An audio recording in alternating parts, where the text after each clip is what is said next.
allez bien, moi ça va. Je vous cache pas que j'ai pas beaucoup dormi pour la deuxième nuit puisque Andrea a toujours la fièvre.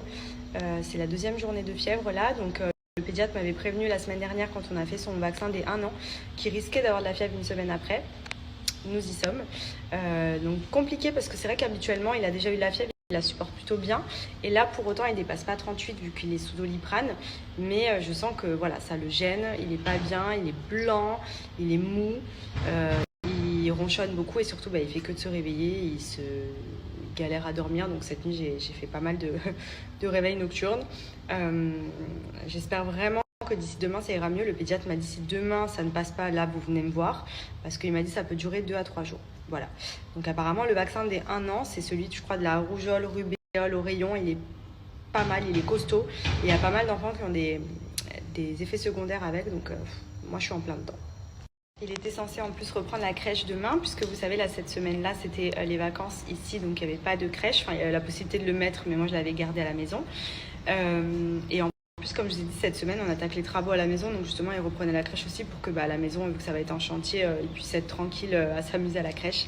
Mais là, voilà, si ce soir, je vois qu'il a encore de la fièvre, honnêtement, je le mettrai pas demain et on verra les jours qui suivent. Mais voilà. D'ailleurs, j'avais oublié de vous en parler, parce qu'il y en a dans les questions, là, j'ai fait une FAQ sur Snap, j'ai reçu la question justement comment s'est déroulée l'alimentation à la crèche pour Andrea. Je vous avais dit que habituellement c'est moi qui lui faisais ses repas et en fait il y a un service proposé à la crèche qui est plutôt pas mal que j'ai voulu tester. J'avais d'abord été ils ont fait genre une journée porte ouverte pour découvrir un peu les repas, tester ce que mangent nos enfants et tout. J'avais trop kiffé et franchement ça s'est trop bien passé.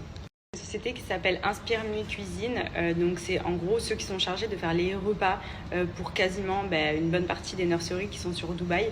Et franchement j'adore le concept parce que c'est un chef qui fait vraiment des repas healthy, équilibrés, élaborés pour les enfants en fonction de leur âge, de leurs besoins, etc. Et par exemple moi par rapport à Andrea, comme il était en transition quand il a commencé cette alimentation, il était entre les purées et le solide, mais pas non plus trop solide, mais quand même, et ils ont vraiment fait ce qu'il fallait et maintenant c'est easy quoi, ils mangent vraiment tout. En plus, ce qui est cool, c'est que ici ils testent pas mal de mélanges que moi je vais peut-être pas oser. Ils mélangent aussi le sucré salé dans pas mal de repas, etc. Il y a des snacks aussi hyper sympas qui cuisinent et franchement c'était trop bien. Donc je pense que je vais le mettre. J'avais fait une semaine d'essai pour voir un petit peu comment ça se passait. En plus c'était juste avant qu'il soit malade quand il a eu la gastro et que du coup il voulait plus rien manger. Et je peux vous dire que là maintenant il remangeait bien. Bon, là du coup avec la fièvre il mange moins bien, c'est rebelote, mais je pense que je vais le mettre du coup. Et franchement, on va pas se mentir, c'est trop pratique. Je savais même pas au début qu'il y avait ce genre de possibilité d'avoir le repas à la nurserie. Bon, je sais qu'il y a les cantines, etc. Mais je pensais pas que vraiment à la crèche, entre guillemets, il y avait la possibilité d'avoir les repas, de faire la demande de repas. Et franchement, je trouve que c'est vraiment pas mal parce que moi qui suis un peu en manque d'idées, je me languis vraiment quand il pourra manger de tout.